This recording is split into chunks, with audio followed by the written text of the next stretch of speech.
This is Fearless Beauties, a podcast dedicated to elevating voices of color in the beauty industry. We are talking to estheticians, skin specialists, and beauty owners to uncover best skin practices, tactical career tips, and ultimately, how we can create a better beauty industry together.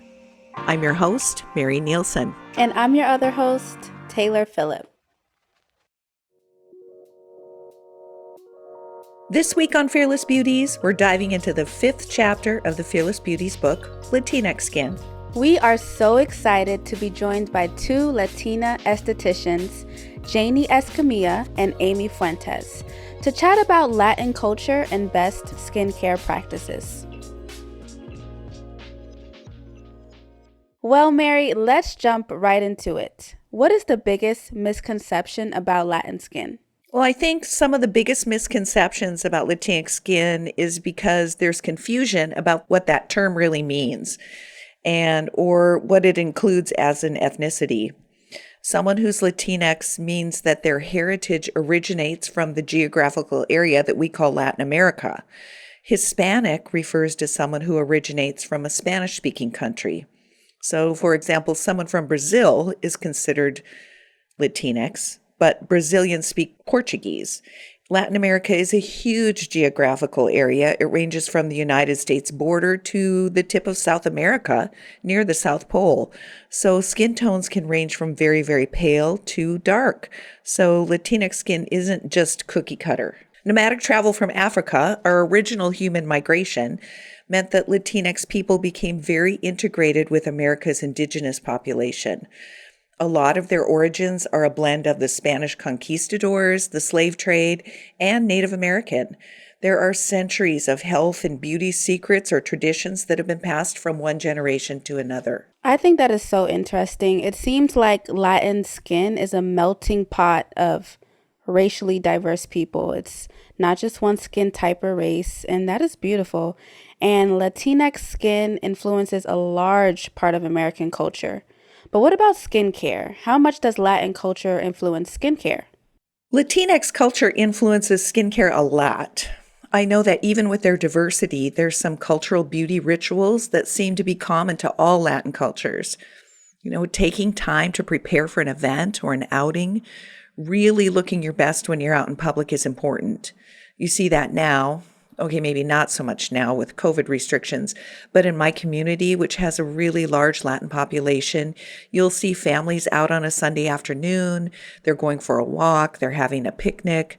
They're involved in some kind of larger family gathering, and the women are all dressed up. Hair, makeup, dresses, and the kids are spiffed up too. I think it's just amazing to watch. You can tell they have put a lot of effort into preparing for the day rather than just throwing on a pair of sweatpants and a t-shirt and heading out the door. I know that Florida has a big Latin population as well, Taylor. Well, I don't want to generalize, but what are your impressions? Most definitely, Florida has a large Latinx population. I have lived in Orlando for 10 years now, and in my opinion, it seems like there are more Latinx people than Caucasians. I mean, walking down my street, you hear the Latin music from the garages and the pool decks, and I'm so used to it now, but if I really think about it, everywhere I have lived has not consisted of as many Latinx people as Orlando. The Latinx population is most definitely a collectivist culture. I have Latin neighbors on both sides of me, and even today they gather every weekend, about 10 of them, to listen to music, eat good food, laugh, and go in the pool, and it never fails. And yes, in regards to their outward appearance, it is true. Like, I remember when I was in high school, 2010, I started at a high school here in Orlando, Florida, and I have never seen anyone in high school dress in heels and blouses. And the Latin ladies, every day, they would dress in heels, blouses, and their makeup was just on point. And I've never seen anything like it, but they just take how they address society on a different level, and there's nothing wrong with that. So let's hear Aimee and Janie's thoughts on the ways being Latin themselves has influenced their aesthetic practices.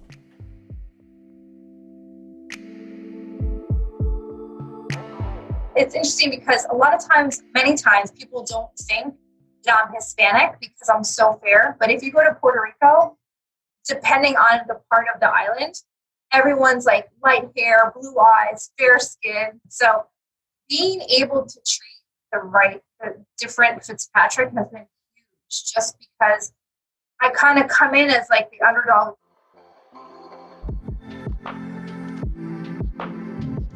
I'd say the traditions are very interesting, and they were always about their hair, of course. The skin came secondary. If you had a problem, then they would tell you, like family would tell you, oh, you need to try this. You know, everybody had their own secret ways of addressing acne, and I tried it all, by the way. Every advice my family gave me, I tried it all. But they're really into their beauty routines. Even my grandfather, anytime I saw my family get together socially to go out anywhere, everyone spent hours getting ready to go out.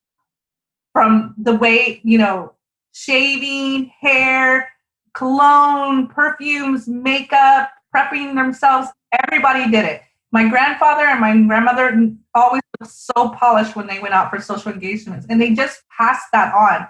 So we had to look always to the fullest. Clothes, everything had to be on the mark when you had out. Even my cousins, like my cousins are hairstylists and barbers now, they do the lines, and really everything has to be meticulously done right. And I think for me, that's where the meticulous part of it came with the skin, though. I really got infatuated with how to make the skin look just as good. Because I'm going to tell you one thing, a lot of people perceive spas or facials as a luxury. They don't really even perceive it as a necessity. But when you have acne or you have skin conditions, there's no doubt it's a necessity. So I tried all sorts of masks and all sorts of things that my grandmother shared with me. But the impression I got was that when you went out socially anywhere, whether it's a quinceañera, a birthday, or anniversary, everyone spent hours grooming themselves and making sure they looked their best.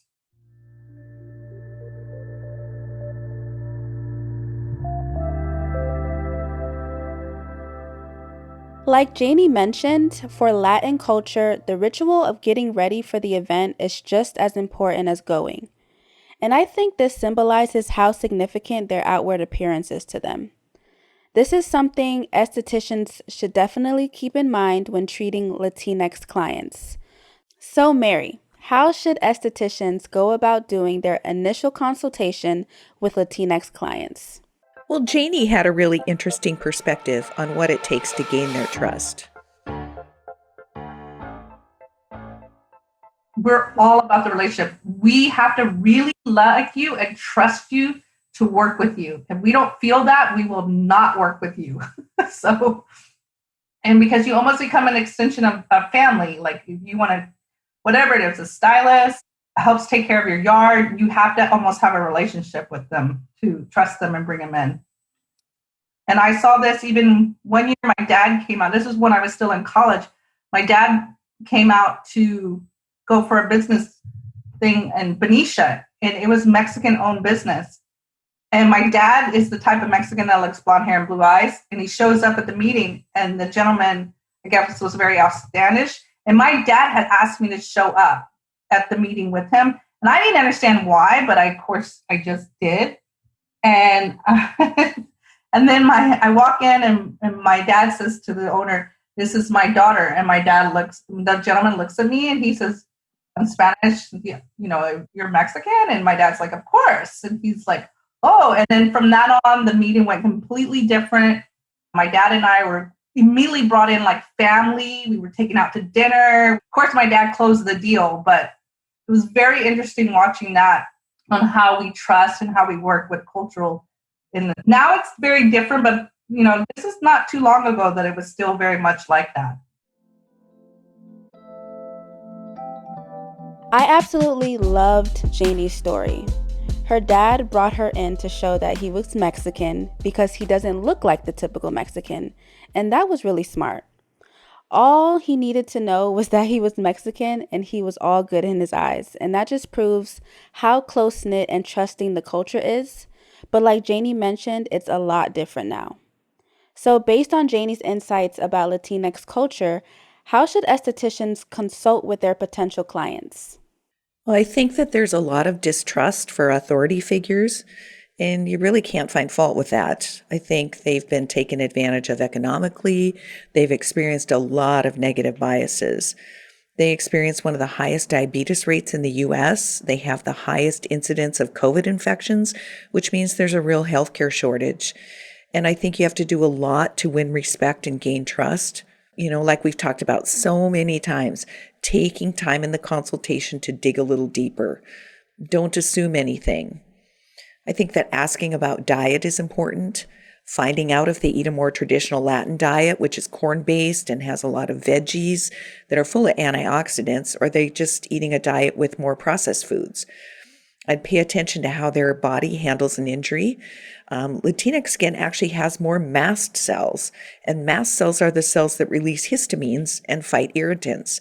So they might heal more quickly from an intentional skin wounding, and that's what happens with some of the skin treatments that we do. But if they have diabetes or even pre-diabetic, that means they'll have a delayed healing response.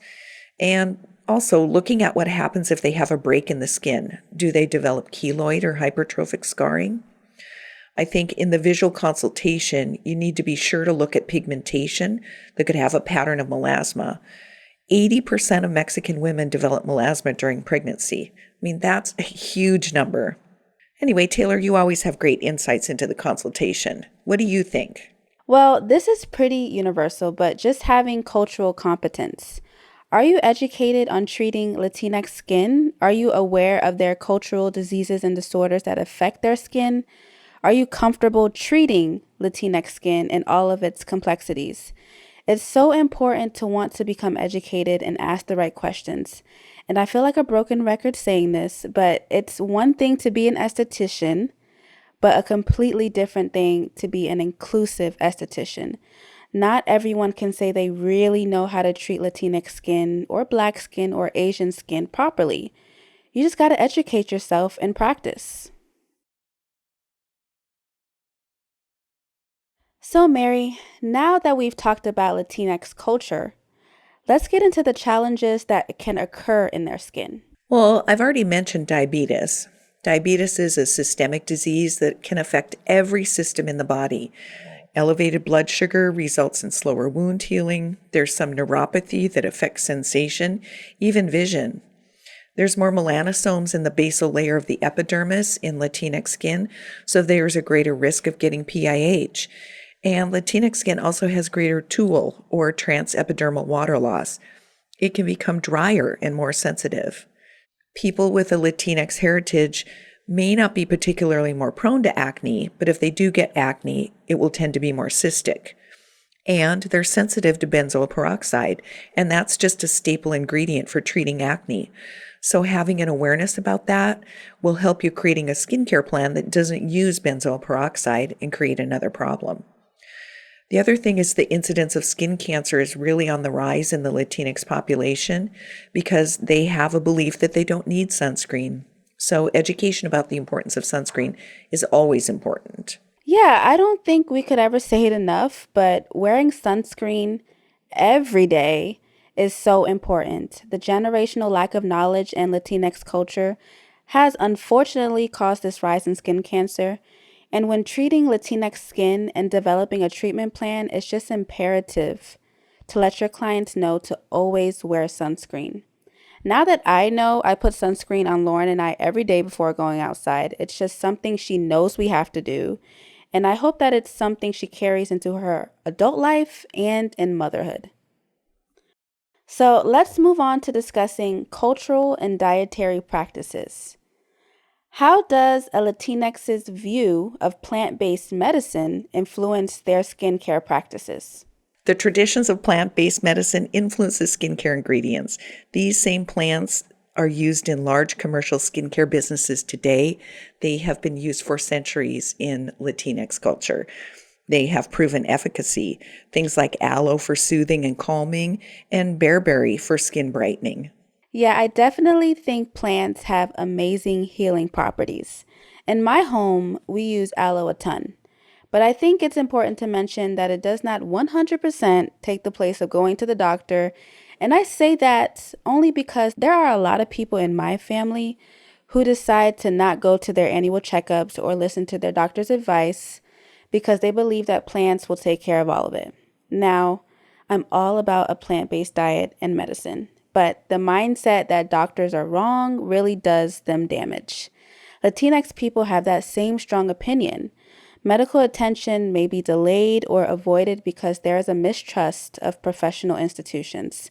So plant-based is usually their go-to. But moving forward, let's talk about food. How does Latin food influence skin? Corn-based, beans, tomatoes, etc.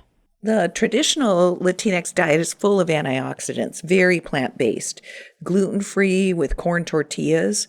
In preparing for this episode, I read a study that was done by the National Institute of Health comparing the health of immigrants from Mexico who were acclimating into an urban environment in the U.S. from a rural area in Mexico. And they had enormous health issues with diabetes and obesity because they're suddenly incorporating a lot of sugary drinks, gluten, and processed foods. I mean, this totally makes sense, Mary. I think if you ask anyone who has never lived in the US, looking from the outside in, we are the unhealthy ones. Our fast food and restaurant size servings are like 2 times the amount that should be served. So our stomachs have enlarged and we are honestly eating more than we need to. It's really quite sad if you think about it. I remember I watched a documentary on Netflix a couple years back. It was titled What the Health? And it talks about how the meat, fish, poultry, and dairy are fattening us up, giving us cancer and type 2 diabetes, and poisoning us with toxins, and that the only way to really help and increase our life expectancy is to adopt veganism or a plant-based diet. It's honestly quite scary.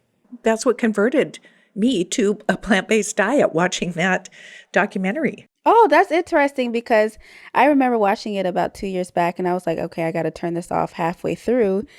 And then for 2 years, I've been trying to adopt a plant-based diet. But then, of course, fast food gets in my way. But now, since January, I have incorporated a 90% plant-based diet. And I can tell you that I feel 100% better. Yeah, no, I had people tell, oh, don't you feel better? Don't you feel better? For me, it took about a month, but now I can't even imagine going back to meat. Yeah, same here.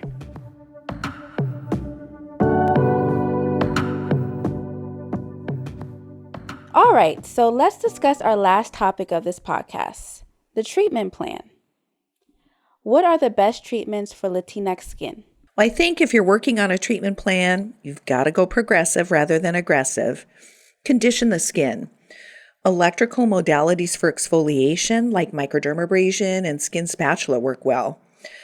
Be really cautious with chemical peels and start really slowly with an enzyme. Use peels that have ingredients that work on inhibiting tyrosinase action. Tyrosinase is the enzyme that stimulates the production of melanin. So to avoid PIH, you would use an acid like arbutin, kojic, malic, or mandelic at first, and then starting your client on home skincare for the first few weeks. If they haven't had any professional treatments before, that will help suppress that melanin production if they are going to be tending to get PIH. You're going to have to be cautious with laser treatments or any other aggressive treatments to avoid that PIH, and then test spots and progressing really slowly just to make the best changes over time. I think that a progressive approach is really important to dig into Estee's brain. You have to be one with your client's skin and really know what works for them. And you won't know that unless you educate yourself. So in the Fearless Beauties book, every chapter consists of different treatment plans for Asian skin, Black skin, Latinx skin, and so on. So you may use the same procedures, chemical peels, microdermabrasions, etc., but the skin will react differently. It's also important to remind Estes that it's always best to remind your clients that what they do at home is 80% of the work to reach their skin goals and 20% of what the Esty does. So Mary, what advice would you give to any Latinx listeners to improve their at-home routines? Of course, SPF, SPF, SPF. I think Latinx clients are really loyal and they want to spend their discretionary income on beauty products. I think a self-care home skincare regimen that includes masking can really be beneficial for that tool issue as well. Yeah, I think that's great advice. And one more thing I want to add, avoid any products with benzoyl peroxide just to avoid that extreme dryness and irritation.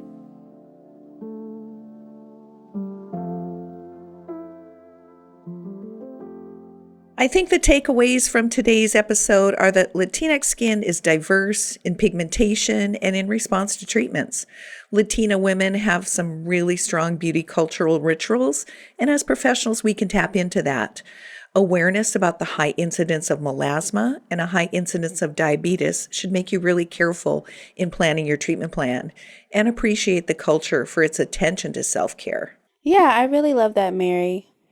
Well, I would say my key takeaways are the importance of educating yourself on Latinx skin and to respect their cultural practices. Try to incorporate them into your treatment plans, even if that means suggesting some natural skincare products. And remember to always be fearless in the pursuit of making this industry more inclusive. Thank you for listening to Fearless Beauties, a show dedicated to elevating voices of color in the beauty industry.